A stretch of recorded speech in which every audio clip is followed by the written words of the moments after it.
đặt thực trái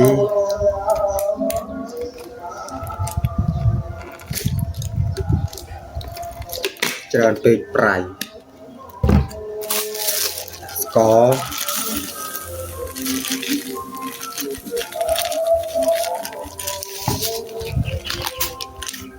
bị chế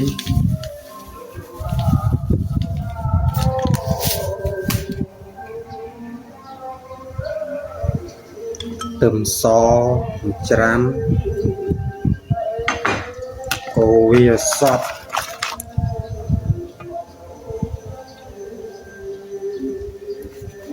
mặt tê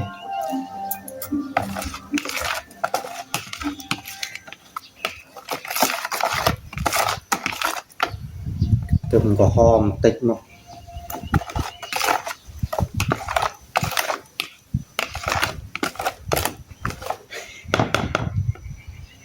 Krochma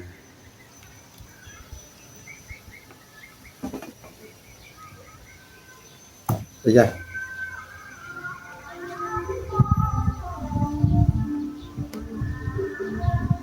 không cần chui vào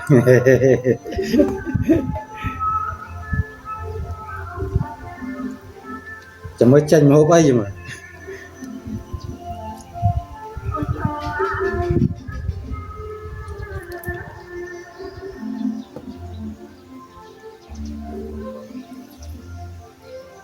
cái ca khe này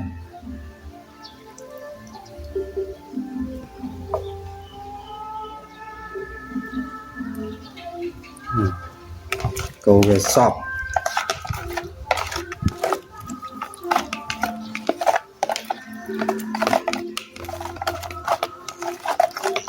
thực tay trơn phê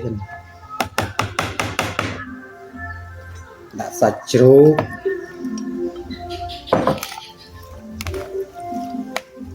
ăn crack phê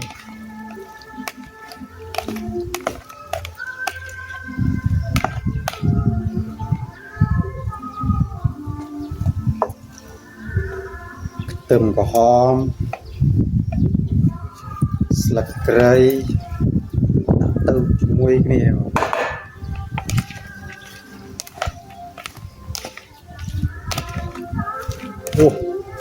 mà là tích bao vô trong mặt chan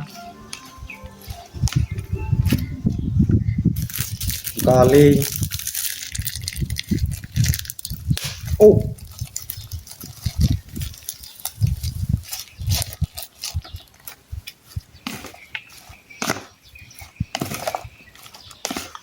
mùi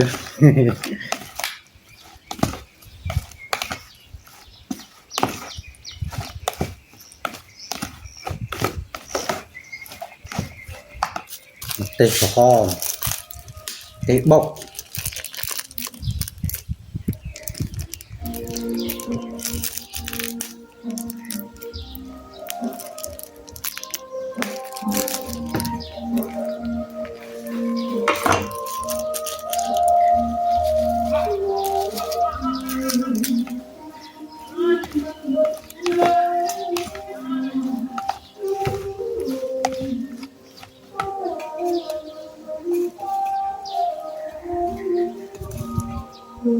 chỉ là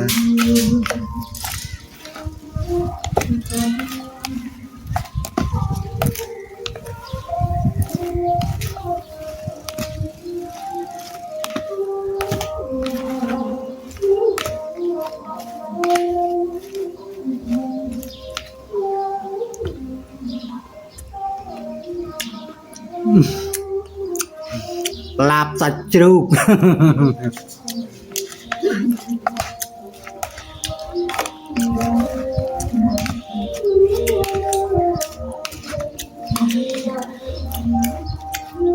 atau halo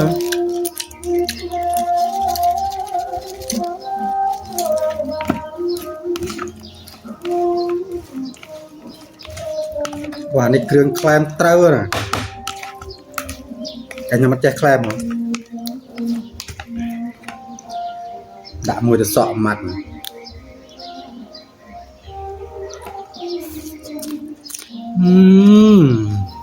Ngon.